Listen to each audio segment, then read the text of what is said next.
This month, Berg Copper delivered a pre-feasibility study for its 100% owned Berg Copper Project in central British Columbia. The headline was an after-tax 8% net present value of 4.6 billion Canadian and an internal rate of return of 24%. If built, Berg would have a 28-year mine life, and it would become a top 5 copper mine in Canada, as well as the country's largest molybdenum producer. Leif Nilsson, he is CEO. Leif, welcome to Mining Stock Daily. Thanks, Michael. Happy to be here. What were your top takeaways from the PFS? What do you want investors to focus on?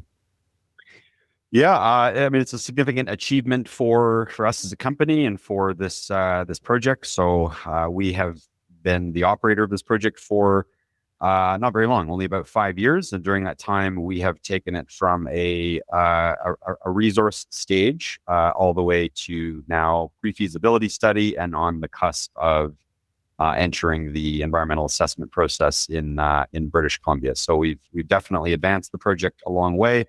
I think the headline results of the pre-feasibility study, they speak for themselves. I think they're excellent. It's a multi-decade copper, but critical minerals producer that has the potential to produce very significant quantities of these metals over nearly 30 years and produce really excellent economic returns based on anything from kind of long-term consensus prices to where spot prices are prevailing today. So very strong economic return profile, and of course, it's located in a great jurisdiction. I mean, it depends on what superlatives you want to use for that sort of, first world, tier 1 jurisdiction, what have you. I think if you kind of look across the world and sort of look at copper projects that are capable of producing the types of metals we're talking about here, so maybe as a lower threshold, something like 50,000 tons per annum of copper,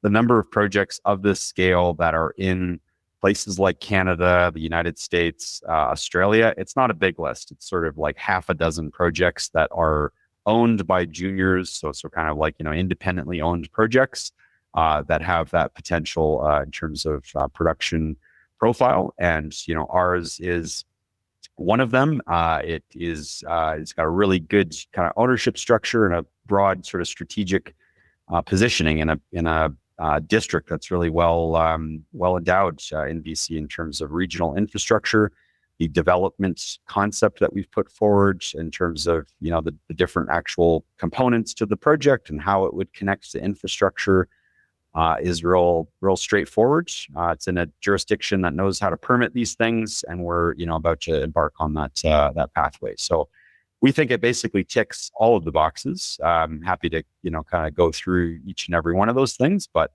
we're absolutely thrilled with the results here. And this project is obviously reaching a level of technical maturity that we certainly think warrants it being on virtually everyone's radar at this stage.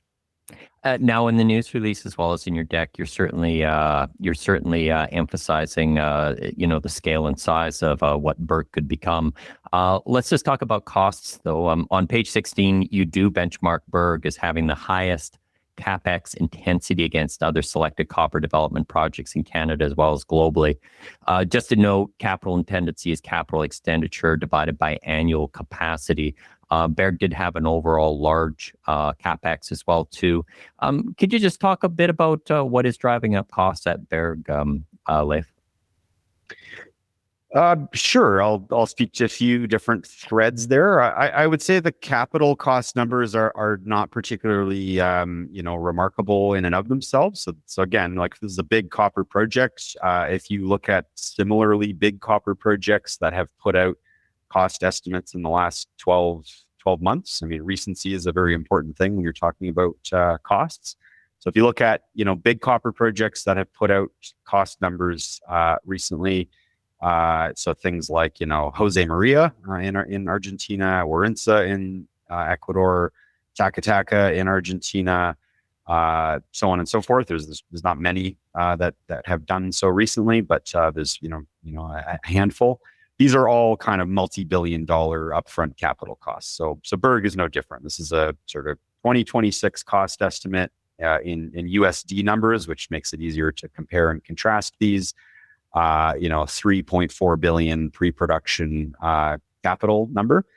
I think for comparable projects in Canada, so that would be things like the Casino project, their cost estimate is from 2022. I don't know if they're planning to do an updated one in the near term, but you would expect that to be quite a bit different number. I think there's another key competitor or peer in Canada would be Gaspé. I think they are progressing similarly a pre-feasibility study for release soon, I guess, or in the next year, anyways. And I think they're guiding to a mill that's even larger than ours, 165,000 tons per day. So again, I wouldn't be surprised if their capital cost number is comparable to ours. So in the relative or relevant comparative universe of big copper projects that can produce over 100,000 tons per annum of copper equivalent for many years, a 3.4 billion USD pre-production capital number is fairly unremarkable.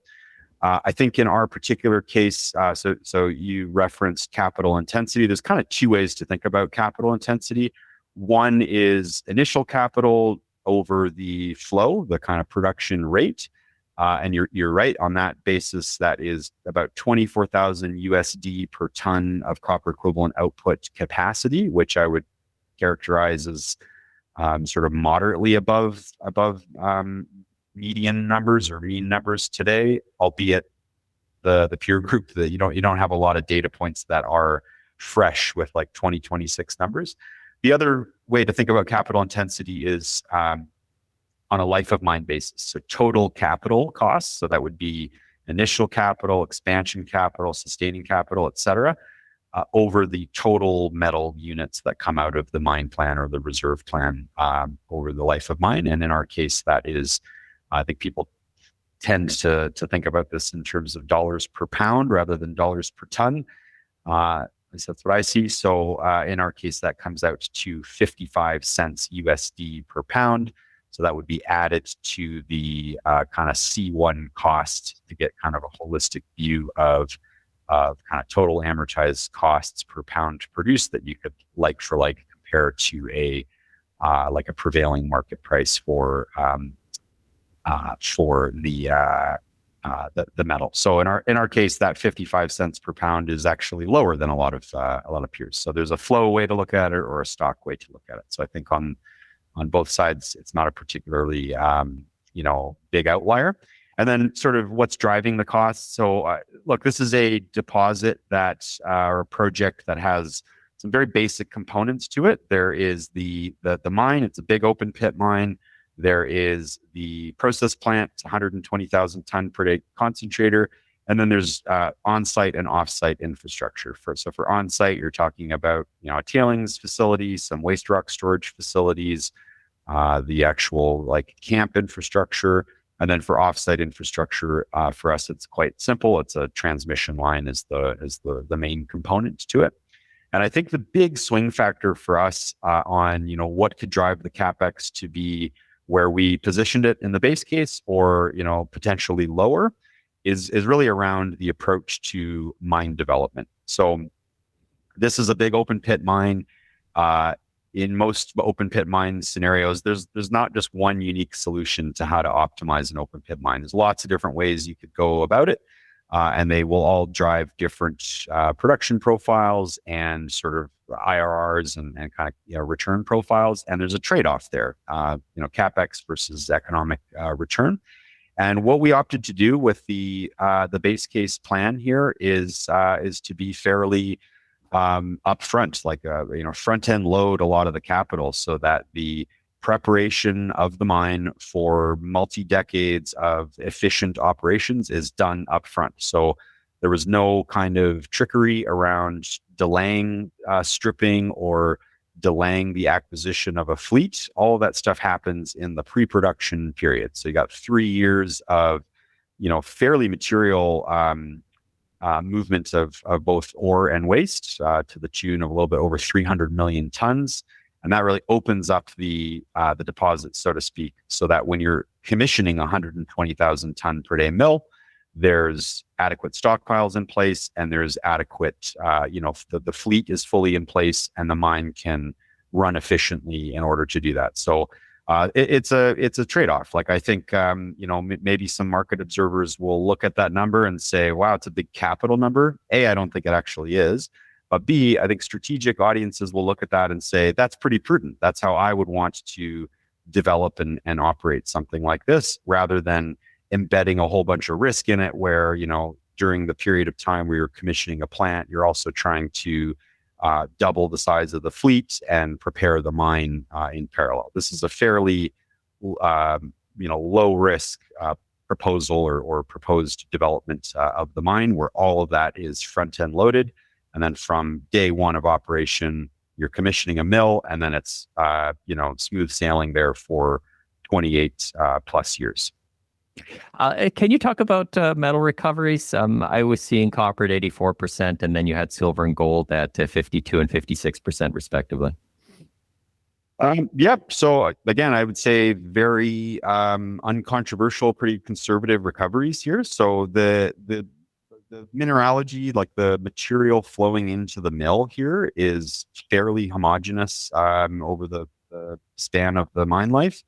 You do have a little bit of supergene enrichment in the upper portions of the deposit, so that adds a slightly different flavor to the copper mineralization. Instead of it being essentially entirely chalcopyrite, you have a little bit of chalcocite mixed in with it. It's not entirely chalcocite; it's kind of a blend of the two.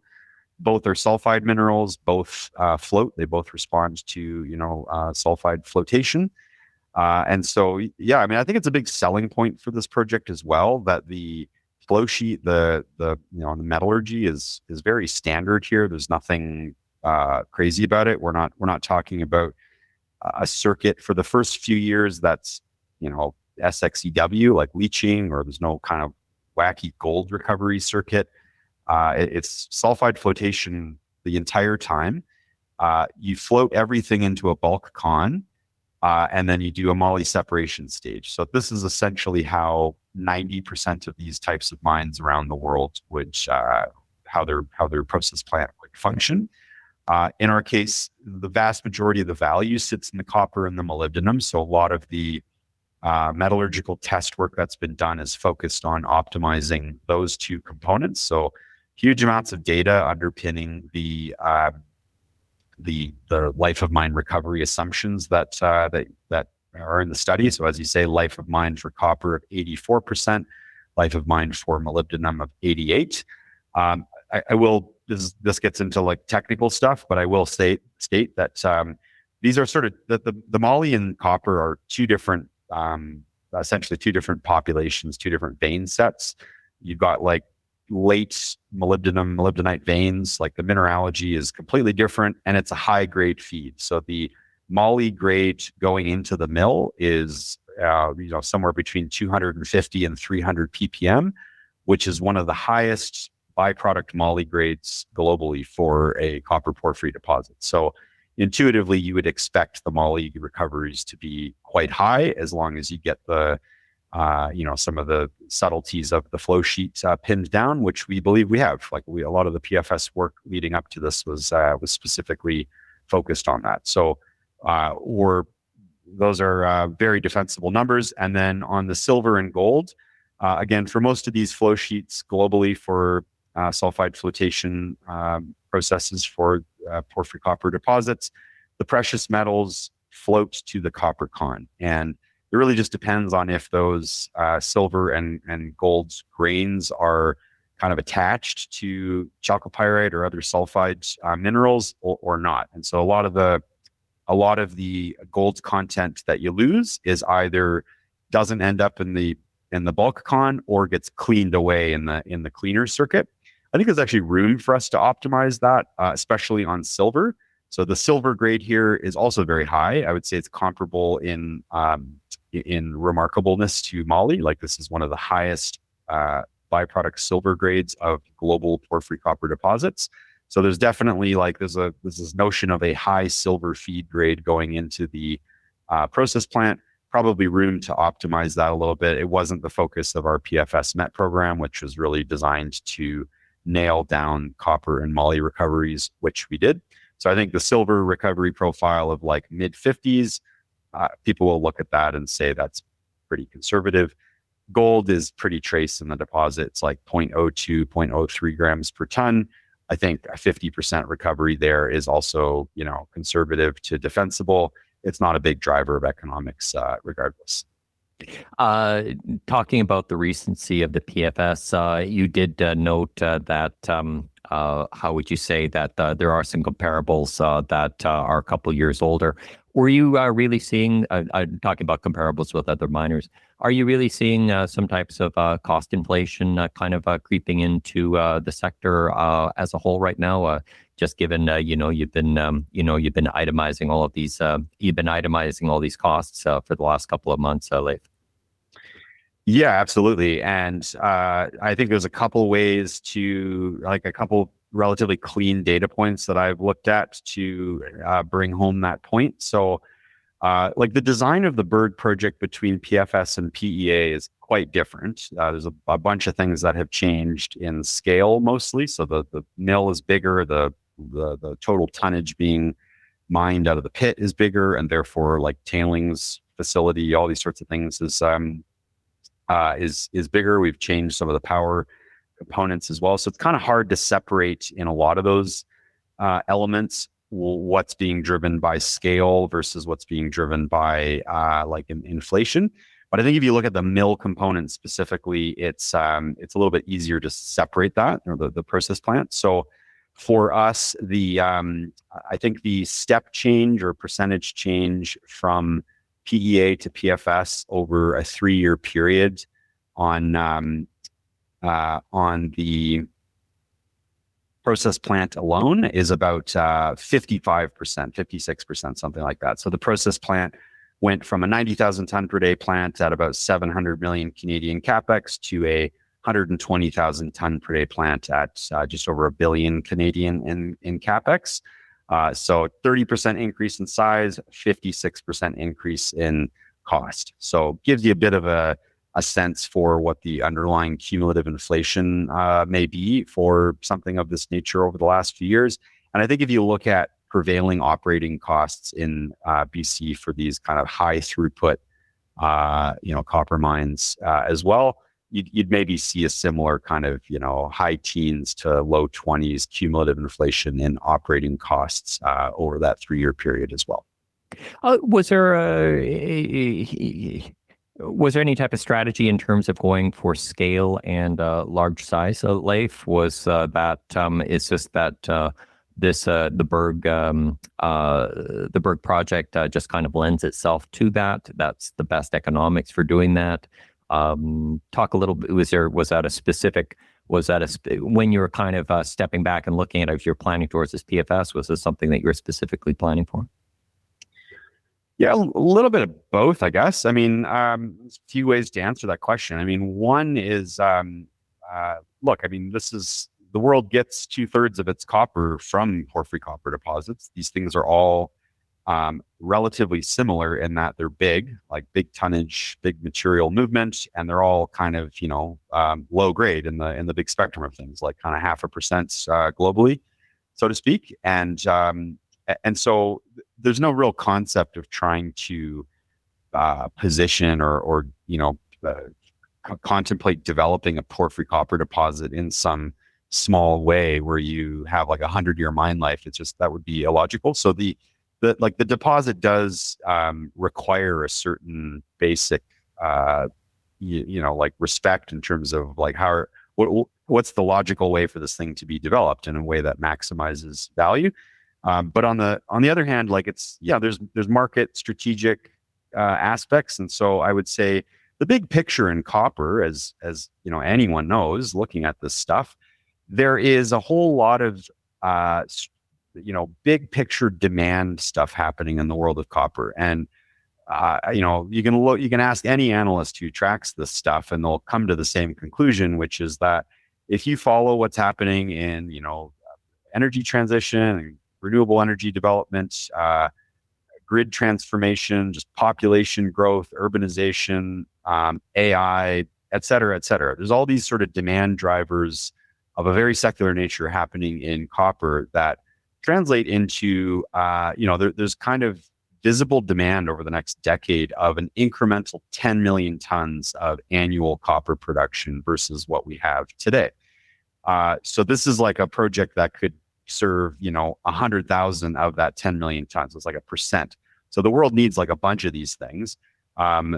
There's a market need for big copper projects. And I think, the medium to large size entities and enterprises in mining that are looking to make investments in this stuff are comfortable with these sorts of sizes. This is like what a normal copper project is. And frankly, I'd say, for all the bits of criticism we may get from the junior mining stock part of the market that are looking at, capital numbers, whatever, we also encounter feedback from big mining companies saying, maybe this isn't big enough. We want copper mines that can produce 300,000 tons per annum. So I don't know. This is like this is a very high quality, medium scale copper mine on a global basis, but in a great part of the world where, safety and security and other sort of jurisdictional aspects make it a very attractive proposition. So we didn't shy away from size because I think size is both a selling point and it's also just a kind of natural, integral part of what these types of ore deposits demand. Now, Leif, let's talk about your other projects now that you've got the PFS in hand right now. And then notably, there's UTSA, which is also in central BC and surrounds the Huckleberry mine. What's your thinking now that you've kind of hit the significant milestone regarding the asset mix at Surge? Yeah, I mean, we've always, I would say from day one of Surge being rebooted as an entity 5 or 6 years ago, taken a district scale vision to what we're doing. So this is a big coherent copper district in Canada. So the resource base between Berg and UTSA and some of the other deposits in the area, like Huckleberry and maybe Whiting Creek and other things like that, it makes for a coherent district that is, in terms of total resources, already one of the biggest in Canada. And it's in a real sensible area where it's close to hydro infrastructure, it's road accessible today. It's in an area with like all kinds of important like services that would be provided to a big mine like this, skilled workforces, all sorts of things. So we've always had the vision that this is an area that in the fullness of time should have multiple processing plants, multiple mills running, and could have a kind of district-esque production profile that would rival similar things in Arizona or Peru or Chile. So this really has the potential to be, the biggest copper producing region of Canada. And on Berg alone, like the production profile from the PFS would exceed what is currently being produced at Highland Valley today in terms of their like recent annual production numbers. So Berg alone meets that criteria, but if you imagine, other deposits being developed in the coming cycle, you could see that kind of coherent district thematic really starts to shine. So like UTSA for us is it's not the flagship. Berg is definitely the flagship in terms of size and economic return profile, but UTSA is a pretty mature exploration project. We've invested a lot of money into it. There's been a lot of, drilling done there over the years, a lot of advanced metallurgical test work. And it gives us optionality between standalone development cases, further exploration upside and, potential development pathways that could come to the fore depending on what happens with the very nearby Huckleberry mine in the future. What's your current cash position? When might you need to raise? Current cash is over 20 million, probably around 22 million. So no near-term need to raise funds. We're in a very strong financial position to progress our, planned work activities over the next couple of years, which is a mix of environmental assessment related activities and then field work. So we'll be putting out some disclosure soon regarding the 2026 field program. But yeah, a lot of the drilling that is going to take place in the coming years for us at Berg is really in service of progressing the project to feasibility level. So it's a mix of, geotech drilling, geochemical waste rock characterization, hydrogeo drilling, and additional resource conversion drilling. But, it's order of magnitude, it's closer to 10,000 meters than it is to 100,000 meters. So the kind of budgets we're looking at to progress that work are maybe less significant than people may think. What are the critical paths, on your way to a feasibility study? I think you also did mention that you now had the PFS in hand. There was also the environmental work and also work with the First Nations. So are those in tandem? And just again, what are critical paths looking as you get to the FS? Yeah, so I would look at it even more broadly than that, like what needs to happen for a project like this to get all the way to a final investment decision. So there's a few broad buckets. Number one, which is the real limiting factor or kind of critical path timeline driver, is broadly speaking permitting. So the environmental assessment process in BC, permitting is technically considered a separate thing, like Mines Act permitting, all those like operating permits. There are well-defined pathways to do those things in parallel. So we will be entering that process later this year in 2026, and so we'll start the timeline there. We expect it to be something on the order of 3, 4, 5 years. Lots of different reasons why it could be on the higher end versus the lower end, or vice versa. But I think it's a reasonable target in BC to permit a mine of this scale today. So that'll be the big timeline driver. In parallel with that is advancing the project on a technical basis to feasibility. So that's again, I always make sure people understand the distinction that a study is a moment in time kind of wrapping everything together into a cohesive report and description of things, but underlying these studies is the evergreen technical information. So the actual physical data that you go out and get on geotech drilling and waste rock characterization, all these sorts of things that don't change in time. So there is work required to advance the kind of data level understanding of the project to feasibility. That will in practical reality take less time than the environmental assessment. So that can be done all front-end loaded or kind of spread out over a number of years, but it'll happen in parallel with the assessment and permitting work. And then the last major bucket is kind of commercial stuff. So project finance, discussions, agreements, et cetera, offtake discussions and agreements, and those things are all intertwined and connected.